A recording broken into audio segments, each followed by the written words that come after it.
మన సోదరులు అమరుడు గోవిందరాజుల మాదిగ గారి మరణం ఒక కుటుంబాన్నే కాదు, ఈ ఆదోన్నే కాదు, మొత్తం జిల్లాను రాష్ట్రాన్ని కూడా అది బాధలు ముంచేసింది. కొన్ని కారణాల వల్ల నేను అందుబాటులో లేకపోవడం, బయట రాష్ట్రాల్లో ఉండడం వల్ల ఆ సమయానికి రాలేకపోవడం మీ అందరికి తెలిసిన విషయమే. ఏది ఏమైనా గోవిందరాజులు గారి కుటుంబాన్ని దగ్గరికి వెళ్ళకుండా, కుటుంబాన్ని పరామర్శించకుండా, పలకరించకుండా ఉండడం అనేది అది సాధ్యపడే అంశం కాదు. ఎందుకంటే ఆయన చరిత్ర, దండోర కంటే ముందు చరిత్ర, ఒక గొప్ప విప్లవోద్యమ చరిత్ర, దండోర తర్వాత ఒక త్యాగపూరితమైన చరిత్ర, ఈ రెండు కలగలిపి ఆయన జీవితం ముందుకు సాగింది. ఇట్లాంటి పరిస్థితుల్లో చాలా బాధాకరం. మాదిగ రిజర్వేషన్ పోరాట సమితి ఉద్యమం ఎక్కడో ఒక 32 ఏళ్ల క్రితం ఒక కుగ్రామంలో ఒక 10-15 మందితో మొదలై ఇవాళ భారతదేశంలోనే అతిపెద్ద ఉద్యమంగా ముందుకు సాగే దశకు వచ్చింది. ఈ తెలుగు రాష్ట్రాల్లోనే కాకుండా, ఒక దక్షిణాది రాష్ట్రంలోనే కాకుండా, దేశంలో మన దళితులు, పీడితులు ఎవరైనా ఒక ప్రధాన సమస్యను ఎదుర్కొంటున్నారంటే ఆ ప్రధాన సమస్య పరిష్కారం కోసం ఇవాళ దేశం ఎంఆర్పిఎస్ వైపు ఎదురు చూసే కాడికి వచ్చేసింది. ఒకనాడు ఒక గ్రామానికి పరిమితమైన ఉద్యమం, ఒకనాడు ఒక జిల్లాకు పరిమితమైన ఉద్యమం, ఒకనాడు ఉమ్మడి ఆంధ్రప్రదేశ్ పరిమితమైన ఉద్యమం, అది దక్షిణాదికి విస్తరించి ఇవాళ దేశంలోనే అతిపెద్ద సామాజిక ఉద్యమంగా ముందుకు సాగుతూ ఒక ఎస్సీ వర్గీకరణ సాధించడం ఒక్కటే కాకుండా సమాజంలో ఉండబడే పేద వర్గాలందరి కోసం కులంతో, మతంతో సంబంధం లేకుండా ఎన్నో సమస్యల మీద పేద ప్రజల కోసం పోరాటం చేసి విజయాలు సాధించిన చరిత్ర మన ఉద్యమానికి ఉన్నది. అయితే నేను ఎందుకు ఈ విషయం చెప్తున్నంటే, ఉద్యమం ప్రారంభం దశ చాలా కఠినమైన దశ.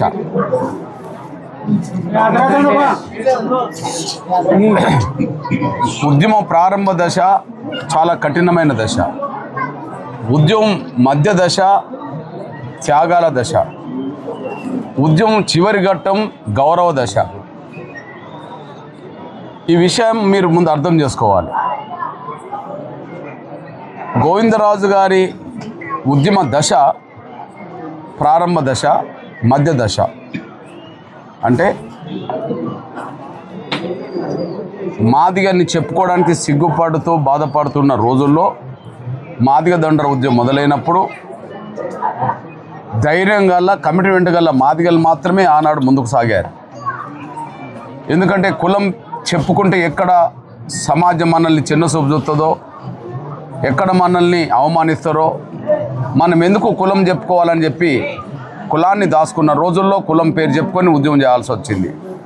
అంటే ప్రారంభ దశ చాలా కఠినమైన దశ. మాదిగలమని చెప్పుకోవడానికి సిగ్గుపడుతూ బాధపడుతున్న దశ అది. ఆ దశలో ముందుకు రావడం అనేది కఠినం, అంత ఈజీ కాదు. ఈరోజు అందరూ ఎక్కడికి వెళ్ళినా వందల మంది, వేల మంది, లేదా ఒక పిలుపునిస్తే లక్షల మంది వల్ల మన సభలకు వస్తుంటారు, సమావేశాలకు వస్తుంటారు. వచ్చిన కాడ మీ అందరి అభిమానం చూస్తూనే ఉంటాం. ఏ దశలో ఉన్నాం? ఉద్యమం గౌరవాన్ని సాధించుకున్న దశ ఇది. ఒక వర్గీకరణ సాధించుకున్నాం. అదే సమయంలో సమాజంలో ఏ రాజకీయ పార్టీ, ఏ సంఘం చేయలేని ఉద్యమాలు చేసి ఎన్నో సమస్యల పరిష్కారం సాధించుకున్నాం. ఇవాళ 2 తెలుగు రాష్ట్రాల్లో ఆరోగ్యశ్రీ పథకం అమలు జరుగుతుందన్న, 2 తెలుగు రాష్ట్రాల్లో వికలాంగుల పెన్షన్ ఈ స్థాయిలో పెరిగిందన్న, 2 తెలుగు రాష్ట్రాల్లో వృద్ధులు, వితంతుల ఇతర పెన్షన్ పెరిగిందన్న, తెల్ల రేషన్ కార్డు బియ్యం కోట పెరిగిందన్న, లేదా పేదలు ఎదుర్కొనే ప్రధాన సమస్యలు ఒక 10 రకాలుగా పరిష్కారం అయిందంటే ఈ తెలుగు నేల మీద ఎంఆర్పిఎస్ మాత్రమే అది ఉద్యమాల ద్వారా సాధించి పెట్టింది. ఏ రాజకీయ పార్టీ చేయలేని, ఏ సంఘం చేయలేనంత ఉద్యమాలు ఎంఆర్పిఎస్ జాతికి సమాజానికి ఫలితాలు అందించిన చరిత్ర ఉన్నది. ఇప్పుడు అందరూ ఎంఆర్పిఎస్ అంటే చాలా గౌరవిస్తుంటారు, ఎంఆర్పిఎస్ను గుండెలో పెట్టుకున్నట్టుగా అభిమానిస్తుంటారు. ఇది గౌరవించబడుతున్న దశ ఇది. ఎందుకంటే వర్గీకరణ సాధించాం, ఎన్నో కష్టాలు పడ్డాం, ఎన్నో బాధలు పడ్డాం, ఎన్నో నిందలు పడ్డాం, ఎన్నో రకాలమైన ఇబ్బందులు ఎదుర్కొన్నాం, ఎన్నో నిర్బంధాలు ఎదుర్కొన్నాం, ఎన్నో సందర్భాల్లో జైలు పాలైనాం, కొంతమంది బిడ్డల ప్రాణాలు కోల్పోయినాం. యుద్ధం జరుగుతున్న దశ అది. గుర్తింపు లేని దశలో గుర్తింపు, ఆ గుర్తింపు వచ్చిన వెంటనే ఒక యుద్ధం, ఆ యుద్ధంలో త్యాగాలు వచ్చినాయి. ఈ రెండు దశల్లో గోవిందరాజుల పాత్ర చాలా కీలకం. అంటే ప్రారంభ దశ, మధ్య దశ. ప్రారంభ దశ కులం పేరు చెప్పుకోవాలన్నా సిగ్గుపడే దశ. రెండో దశ యుద్ధం చేసే దశ, అంటే అప్పుడు త్యాగాల దశ. ఈ రెండు దశలు కూడా జాతిని ముందుకు నడిపించడానికి ప్రయత్నం చేసినాయి. ఈ రెండు దశలే ఉద్యమం గౌరవం తీసుకోవడానికి దారితీసింది, ఉద్యమం విజయం సాధించడానికి దారితీసింది. అంటే మొదటి రెండు దశలు లేకుండా మూడో దశ లేదు. మనం కులం పేరు చెప్పుకోవడం ప్రారంభం లేకుండా ఉద్యమం లేదు, ఉద్యమంలో త్యాగాలు లేకుండా విజయం లేదు. మొదటి రెండు దశలంతా అవమానాలు, బాధలు, కష్టాలు, జైళ్ళు, నిర్బంధాలు. ఈ రెండు దశలు చూసాం. ఈ రెండు దశల్లో చెక్కు చెదరని ఆత్మవిశ్వాసంతో, చెక్కు చెదరని గుండె నిబ్బరంతో మాదిగ ఉద్యమాన్ని చెక్కు చెదరకుండా కర్నూలు జిల్లాలో ఆదోన్లో నడిపింది గోవిందరాజులు మాదిగ. ఇందులో రెండో మాట లేదు.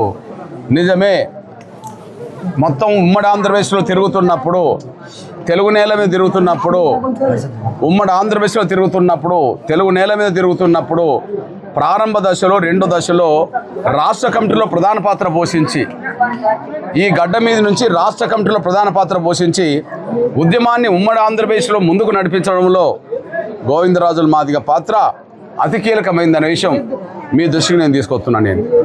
అదే సమయంలో ఈ కర్నూలు జిల్లాకు నేను ఎప్పుడు వచ్చినా